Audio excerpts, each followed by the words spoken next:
Hi, I'm Lindsay Reiser. Day 9 of the Artemis II mission is underway. The crew is preparing for splashdown tomorrow evening. And today, the astronauts on Orion are wrapping up all aspects of their final day in space, studying up on the necessary procedures, locking everything up in Orion.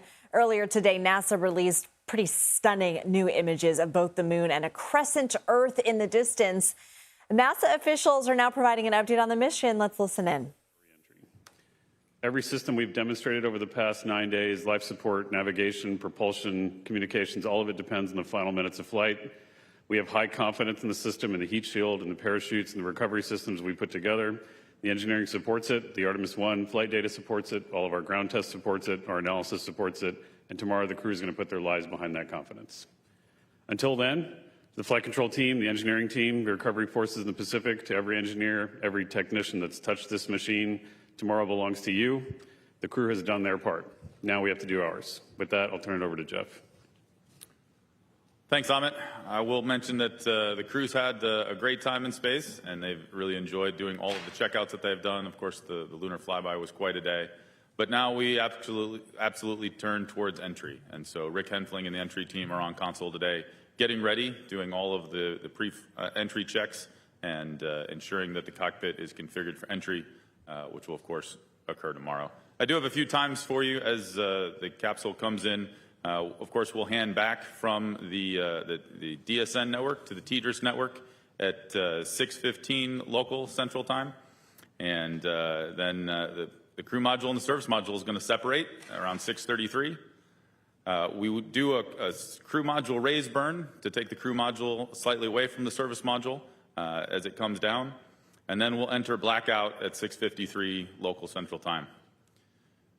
About 10 minutes later, the drogue chutes will deploy at 7:03, and then the main chutes will be right behind them a minute later, 7:04, and we'll see those three main parachutes come out, leading down to splashdown at 7:07, and looking forward to a great day tomorrow. And with that, I'll hand it over to Branielle. Thank you, Jeff. So the spacecraft team and the Orion team, we've been doing an assessment over the last few days with an integrated team from flight operations and all of our subject matter experts here within Orion. And we've reviewed all the systems, we've reviewed all the reentry procedures and activities, and we are good to go. And so the team's done an excellent job walking through those, ensuring that those systems on board Orion and on the ground are ready to support. Orion remains healthy. It's been working fantastic. And Debbie showed you some images yesterday of our TPS system, our thermal protection system. And we completed those assessments and everything looks really, really well to continue on. So we're ready to go inside the vehicle. The spacecraft systems, it's a nice 75 degrees. So kind of like a winter day in Houston. And it's crew's loving it. So everything is looking really well from the vehicle standpoint. Thank you. All right, we'll start with questions here in the room. Please raise your hand if you have a question. Eric. Eric Berger, Ars Technica. Thanks for doing this. Question for either Amit or Jeff, I think. Back a little more than a decade ago, the Curiosity mission had its 7 minutes of terror. And I'm not trying to imply anything, but I want to get a sense of the 13 minutes of entry from entry interface to splashdown, of how we should be thinking about it. That's the 13 minutes of what? I mean, I'm going to tell you, it's 13 minutes of things that have to go right, is the way I think about it. I have a whole checklist in my head that we're going through of all the things that have to happen. The forward bay cover has to come off, the drogues have to come out, the main chutes have to deploy, the reefing systems have to cut, and we have to get touchdown angle alignment correct, and then hit the water correctly. And even prior to that, right, we've got the CMSM SEP.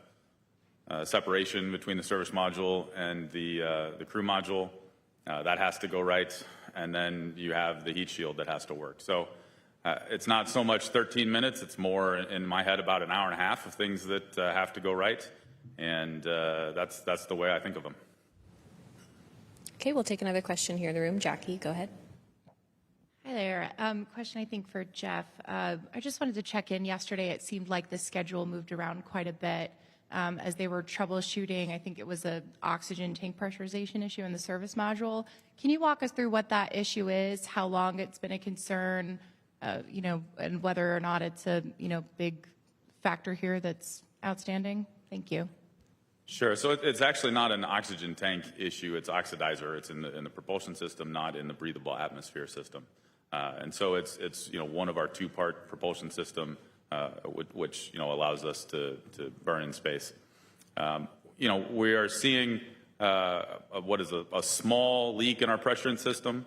The leak is not to space; it's internal to the system, across some of our valves, and we really need to characterize that to see what, if any, modifications we might need to make in the future.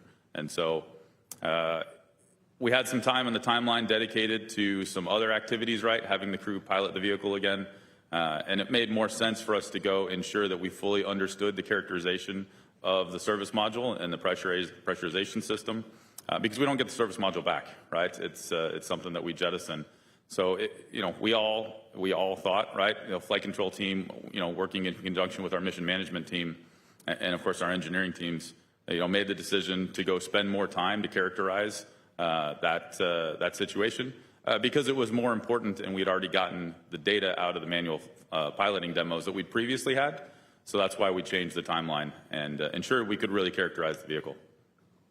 Okay, we'll take our next question from Marcia. Go ahead. Marcia Dunn, Associated Press for you, Ahmed. I know all the data and all the analyses points the way for a safe splashdown tomorrow, but still human emotion must be at play. How tense, stressed are you? So much is riding on this mission. All eyes will be, so focused on all this tomorrow around the world. Yeah, I mean, I think there's no question that we'll all be anxious, and but we'll be with the families. We'll be with them. We'll all be together. I have full confidence in the team. They do too. That we've been with them the whole time, and so we've done the work. It's impossible to say you don't have irrational fears left, right? But I'd tell you I don't have any irrational fears about what's going to happen. We've done the work we need to, and we have full confidence in the team, the recovery team, the flight control team, the analysis, and the work we did. Yeah, some of them. Yeah. Okay, we'll take our next question from Irene. Irene Faltz with Aviation Week, probably for Amit. At this point in the mission, how many in-flight anomalies have been are pending for action after splashdown? And compared to the list of objectives that you laid out for this whole mission, and realize you still have this very major part of it ahead, but how satisfied are you with that the mission objectives have been accomplished? Well, Brittany, I'll talk about the details, but I'll tell you the team has extracted every ounce of test data we can out of it. I'm very pleased with the coordination, the way that we've added objectives in flight, and the way we prioritize, like Jeff said, on cases where we need actual forensic data on the hardware we're getting back versus not. So we prioritize that the right way. But Brittany, you want to talk through that a little bit? Yeah, absolutely. As far as the things that we've learned, right, it is a test flight, and so we are learning things on the spacecraft. I think we've talked several of them in these press conferences as we have, but we gather those data, as Jeff noted. We take characterization tests of systems that we won't get back home, and when we get back home and the vehicle comes back, we'll do a lot of post-processing of all that data. Okay, we'll take one more question here in the room, then head to the phone bridge. Go ahead. Hi, TG Mascaro with the Epoch Times. Thanks so much, and congratulations on the mission so far. Question for Jeff. Can you walk us through how this reentry procedure differs from that of Apollo? Let's see. In terms of it actually doesn't differ all that much in terms of just how fast we're coming back and how much has to go right. Of course, there are some minor timeline differences. The parachute systems are different between the two vehicles. But big picture, coming back from the moon is all really close to the same thing. You don't have the long coasting arcs that you have in low Earth orbit. You're really coming straight down and coming and hitting the atmosphere a whole lot faster. But that means you go through it a whole lot faster too. And so I'd say it parallels Apollo much more than it does some of our low Earth orbit returns. And that's really what we're looking forward to. They're coming home pretty fast. We'll take our next question on the phone bridge from Ken Chang with the New York Times. Hi, thank you. I guess I'm following up on the previous question. So with the lofted orbit, it comes up a bit and Apollo had direct reentry, and Artemis I had the skip entry. So I guess it seems like it'd be somewhere in the middle. If you can just give a few more details. Thank you. Yeah, Ken. So we are still doing a skip entry where we've shortened the duration of the skip because of the limited use disposition of this particular heat shield. We know that it can tolerate X amount of dwell time during the allotted period, which is why we're shortening the duration. To follow up a little bit on the previous question too, one of the reasons we were willing to do that is because we figured we could control the entry weather, or not control, but deal with entry weather in terms of the downtrack. And so the duration of the heat load, heat rate, as well as the actual downtrack is shorter because that's the part of the environment that we decided to control with this particular instance of the heat shield. For future heat shields, we'll have much longer skip capability. Our next question is from Noah Haggerty with the Los Angeles Times. Hi, thanks. I'm wondering if there's any chance folks in San Diego along the coast will be able to see reentry, and what the exclusion zones and enforcement will look like out in the ocean for anyone that hopes to travel via boat to watch reentry and splashdown. Let's see. So the path that we're coming in, I don't expect it to be visible from the folks in California. And as far as the exclusion zone, we're pretty far off the coast. And of course, we're working in conjunction with the Department of War to recover the capsule out there. And it is a fairly large exclusion zone. So I would caution folks, please avoid the area. There's a lot of debris that comes down, and we work with our recovery forces in order to ensure that it doesn't hit them. But of course, we don't want it to hit anyone else. We are still targeting to come down at our primary landing site, and we have the weather alternates available. But it's further off the coast than, again, some of your, the LEO or deorbits that you've seen. We'll take our next question from Nell with NPR. Hey, thanks so much for doing this. I'm still trying to understand the oxygen pressurization issue. You mentioned something about it was with the propellant system. I'm wondering, does this have anything to do with anything that might be involved in reentry? I mean, I understand you're assessing it because you're going to lose that part of the spacecraft and it won't be returned. But is there anything related to that that's at all of concern related to reentry? Thank you. I appreciate your question, and just to clarify again, right? This is actually in the helium pressurization system of the oxidizer, which, of course, our service module propulsion system works on fuel and oxidizer, and combining those together to provide thrust. In terms of affecting reentry, it will not. We still have capability in the spacecraft and are operating in a case where all of our burns have performed nominally. They've done exactly what we've expected to. Of course, we performed return trajectory correction burn 1 a couple days ago, and it went just fine. We hit our targets, and we're actually seeing that our targets are very close to what we predicted, so our correction burns don't need to be as much as we had protected for, which is a good thing to note. We're doing another trajectory correction tonight, and then there'll be the final one tomorrow before entry. All of those are done actually without the pressurization system that we're characterizing. We're operating in a case where we're in blowdown, which means that we already have full pressure in the prop tanks to be able to perform these burns. Even if we had, a 3 sigma dispersion, we still have plenty of prop pressurization to do the burns. So we don't see any impact to entry at this time. And of course, we will, jettison the service module, and that's where the system is. And of course, the crew module jets that we'll use actually on reentry are unaffected at this time. Yeah, and to add to that, Jeff, there's multiple layers and redundancy in our propulsion system. And so really the test yesterday was to help us characterize that information since we don't receive the service module back home. But we have reviewed that as a technical team. We have validated all of that in our labs, and we have very much confidence in the system. We'll take another question on the phone and then head back into the room. Our next question is from Micah Maidenberg with the Wall Street Journal. Thanks. Amit, you spent a lot of time over the last 2 or 2.5 years working on the heat shield and the reentry plan that will be rolling out tomorrow. I'm curious if you ever went through this effort and the new trajectory, directly with the crew's families, and did you feel like that session, if it happened, was able to resolve any worries they might have had? Did anybody else outside of the crew themselves from NASA sort of talk through the mitigation for tomorrow? Thanks so much.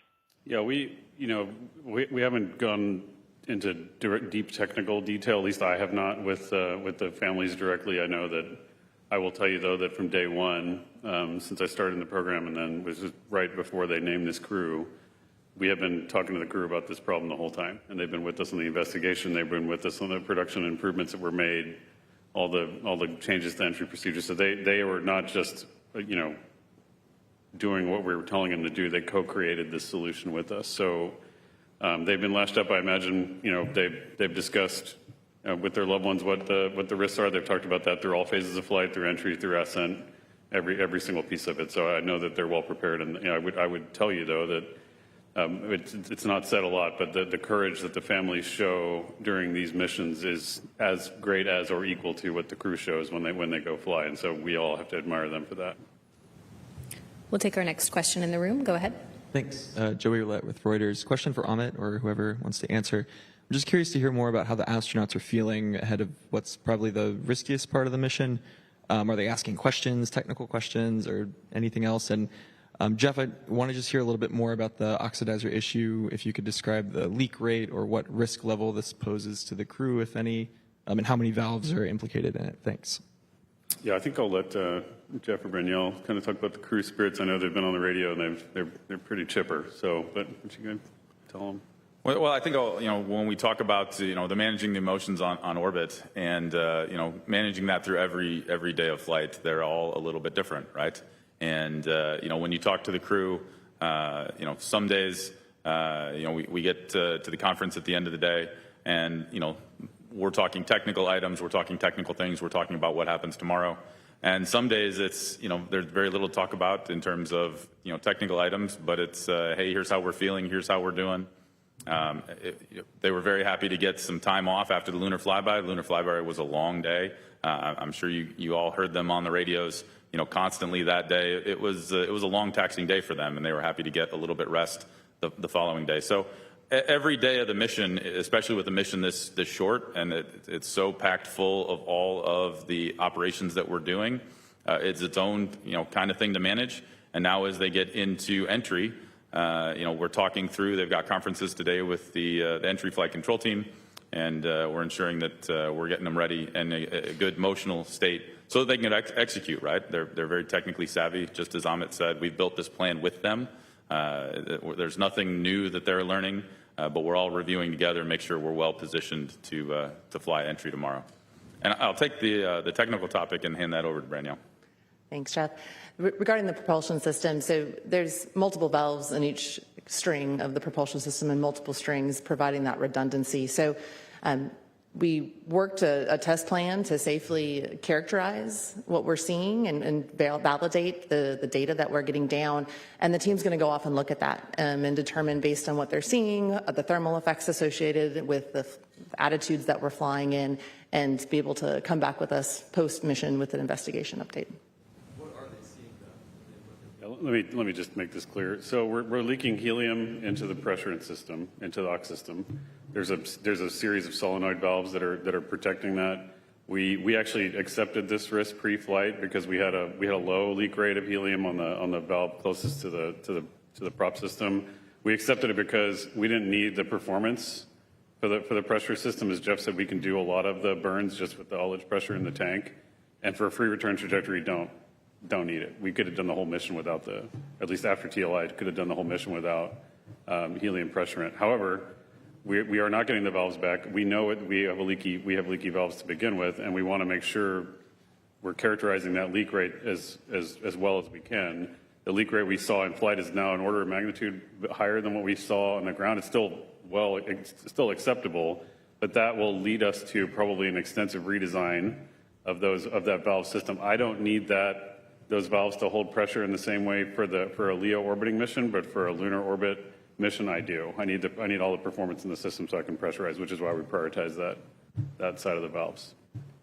Okay, we'll take our next question right here. Hi, Josh Dinner, space.com. I'd like to follow up on Joey's question a little bit about how the crew is feeling. Most astronaut missions to space these days are quite longer than 10 days.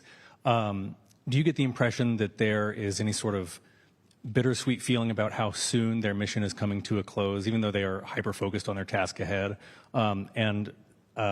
Another question, can you clarify why San Francisco, the coast of San Francisco, was chosen over other landing locations like the Gulf or the Atlantic? It's San Diego, so it's near Naval Base San Diego, which is we like them. They help us.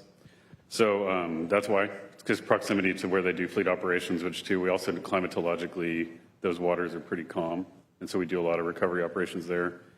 In terms of how they're feeling, I mean, you know, like you've heard them. They're you know, it's interesting. I really want them to answer this question when they come back because the ranges of emotions are crazy for them. But, you know, they are some of the most thoughtful, incredible people that I've ever known. You know, and even some of the moments I think a lot of folks have thought about, you know, just what you've seen them, the expressions of love and, you know, devotion to family and what they've shown, to me is a great, you know, example of why we go and do these missions, right? If you can't take love to the stars, then what are we doing? Like, why would we even go? And so that's why we send humans. That's instead of robots sometimes, that's where we have that firsthand witness. And so they're going to go through a whole range of just like we have watching them. And I think that's the whole point, is that we can share that experience. Okay, we'll take our next question right here. Thank you. Dr. Allison McGraw from Mysterious Meteorites here in Houston, Texas. In addition to the real-time data coming from the Orion spacecraft, will there be any ground systems used, say radar or really rapid telescopes? Thank you. Let's see, in terms of gathering data from reentry, I'm trying to understand your question. Yeah, so we have a whole set of actually aircraft that we're going to use to gather data off the spacecraft as it comes down in. And you know, then once it gets back, of course, we're recording data on board that we don't get down on the ground in real time, and we'll use all of that information that we record on board at a much higher rate than we can actually pass it down through our communication systems to be able to ensure we fully understand what occurred. Okay, go ahead.